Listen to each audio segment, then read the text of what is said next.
we're taking a bit of and as part of that, if you're in any way involved, there'll be questionnaires coming out asking for feedback and so on. There'll be other opportunities for actions, but we want to make sure that people in their own cities feel that they've got the information that they can take action. So this recently in Stroud, there was a big cycle ride and the dying at supermarkets and all the rest of us. Roger, do you want to say more about the vision for April? So it's April 15th, it's a week of action, so it's in the week rather than, on weekends, although I guess we'll move into the weekend. I just want to re-emphasise that we're in the process of restructuring ourselves, which might sound a little bit boring, but I think you should take this as how seriously we take the notion of democratic accountability and decentralisation. That these things can't just be created at the click of a thumb, as it were, or a finger. They need some thinking about, and we need to get that right. Because as I said, it's very easy to build a mass movement, and it's very easy for a mass movement to fall apart.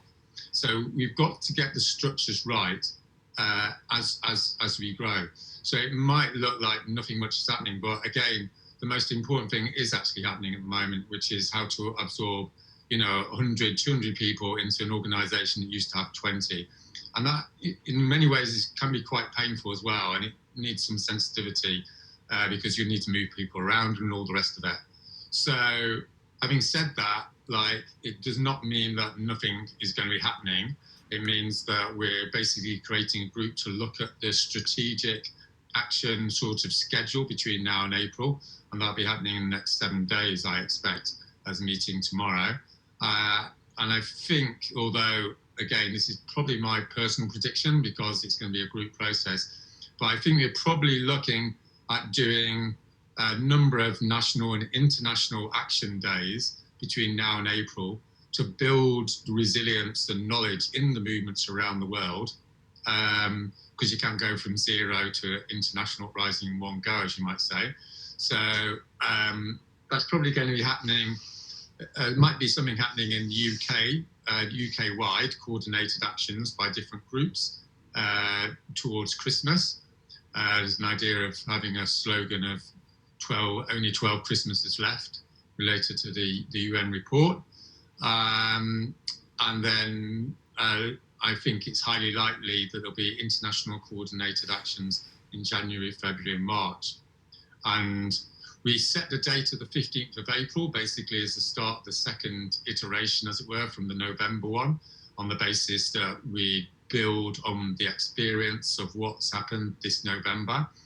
And again, this hasn't been finally decided, but I would expect that we're going to go forward with that.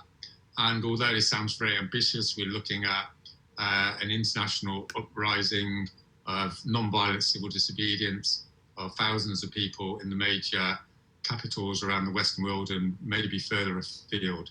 And as everyone knows, it has to be that ambitious because this has to be something that takes place internationally rather than just in one country.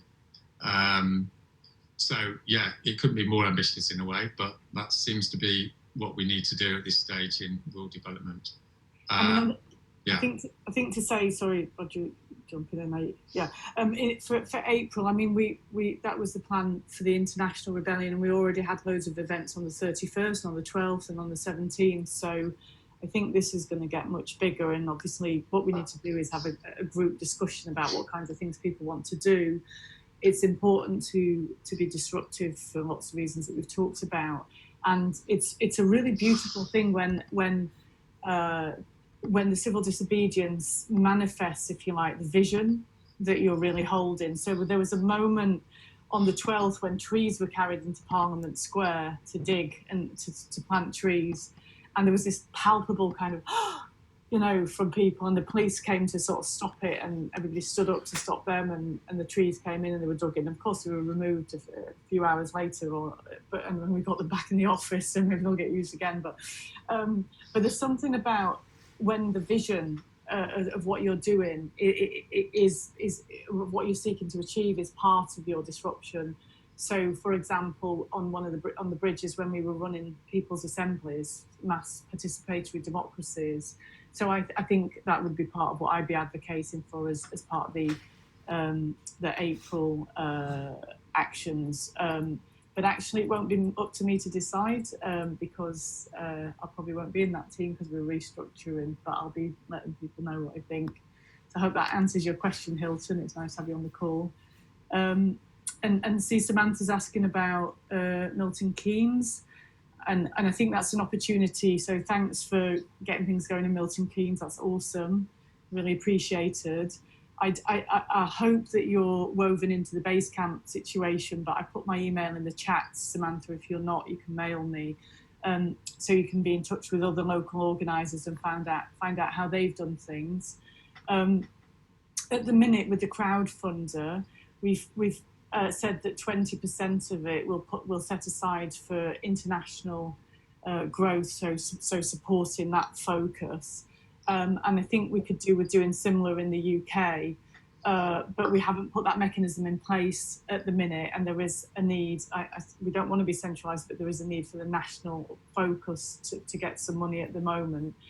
So I'll be meeting with the finance team soon. We have talked to some funders about having a separate pot that local groups could tap into. My experience of organising locally is it costs money, and I've just had to pay it and figure it out between the group. So just to get things going to a certain scale. We did get asked by Penguin to do a book. Actually, I'm not sure I should have said that, sorry. I just did. I don't know if that'll happen, but if it does, that kind of thing, if it might be happening, maybe that kind of money would go towards local groups. I mean, the key point here is everything shouldn't come to a centre. Money should be flowing around the system, and we just have to really keep thinking and learning about how best to do that. So there's no magic answer. You can certainly have access to logos, and probably would get sent a load of leaflets and stuff like that. But it generally is, it's quite a group bonding thing, to be honest, Samantha, to get people in a room painting banners up and reusing materials for that kind of thing. So just to summarize what I think I hear you guys saying is that Extinction Rebellion, through this incredibly successful month of action, has reached a new level of engagement and support from around the country and around the world, and financial support, and it is kind of absorbing that interest, restructuring, getting people into volunteer roles and low compensated roles, and is gearing up for I saw some kind of rumors on Facebook or whatever that's like, is XR slowing down or pausing or something? And it's just like, absolutely not. It is gearing up, getting stronger, getting bigger, and preparing for the next stage of the rebellion. Absolutely. Although, we are letting people know that some of us are having a bit of a rest, that that's part of the culture to have a rest. But there's a question there I'm noticing, Margaret, about useful to work with organisations like 350.org. I mean, some people may have seen that we did at the start of this campaign back in early October, we did an occupation of Greenpeace's officers. It was very friendly. We took cake and flowers, and everybody hid the horns from Roger so he couldn't go around blowing the horns as he wanted to, because we wanted to keep it really lovely. And we are having conversations with organisations. There's conversation with some of the bigger online platforms, even than 350.org. It's always an important balance to figure out how you have a relationship with any kind of NGOs so that there's not big compromises being asked for. And watch this space on that front. I think I shouldn't pre-announce things on here that haven't been agreed yet with everybody else. But we are definitely talking to other organisations. I think more tricky than you think, actually, quite often. Yeah, I think this is maybe an area we've missed out on in describing what needs to happen here.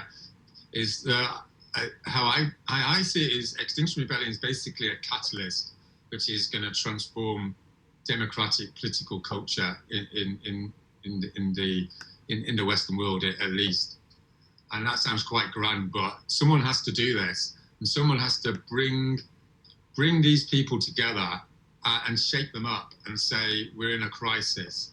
And we either work together and get ourselves out of it, or we're all going to go down. And whether that's through fascism or through climate crisis, or some, horrific sort of combination of the two. So this is a very serious sort of proposition that we're putting to some of the more like NGOs, which are, I think a lot of the people in the NGOs know this as well. I mean, a lot of people know what's coming.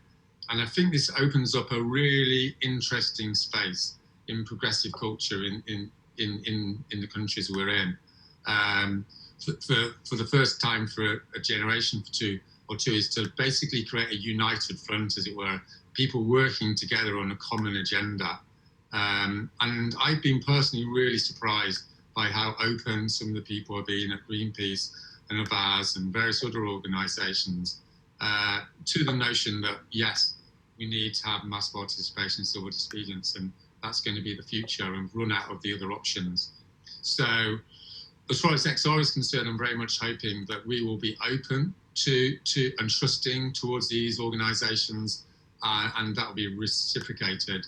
And, if some of these big organisations work with us, they're perfectly capable of publicising to hundreds and thousands or even millions of people the need to get involved in this sort of process. And that could lead to, 50 or 100,000 people being on the street in April. And that's what we need, of course. So Farhana comments, it would be great if everyone on the call can reach out to groups like 350 and others in their networks, which is, and at COP24, which is a great, that's, I feel like that's very much in the spirit of Extinction Rebellion, right? Is, decentralize, kind of take it on yourself. Yes, absolutely, we need to be influencing these organizations. It's like, so let's do it. Let's, everybody take part in that pressure campaign and invitation campaign. But okay, so I wanna wrap this up, because, as I said, I think this should be the first of many donor calls, not necessarily all of them with Roger and Gail, though I hope that you guys will come back. But the idea that donors can get a closer look at Extinction Rebellion, see up close what they're supporting, and hopefully decide, this is an organization that is really worth my resources and investment. This is really a good use of my funds. So I hope that everybody feels like they learned, and that they can make a more informed decision about supporting Extinction Rebellion. And okay, so why don't Roger and Gail, if you guys want to make some closing statements, we'll wrap it up. Or maybe it could be inspired perhaps by the XR system of checking out.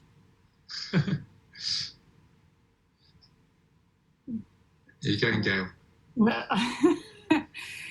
I do need to check out my boyfriend's mum's in hospital. My little boy's having his 13th birthday.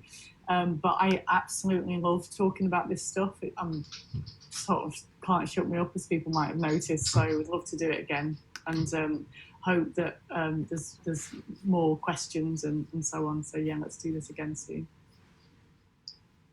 Yeah, I'd really like to give a heartfelt thanks to the people that have provided money so far, and I can't say how important that has been in order to provide financial security for the people that are going to make this big change in their lives. And if there's anyone that wants to talk to me personally about or Gail, I expect as well personally, about a donation they may wish to give and want to have more information, it's certainly a major priority for me. And I think if we can get,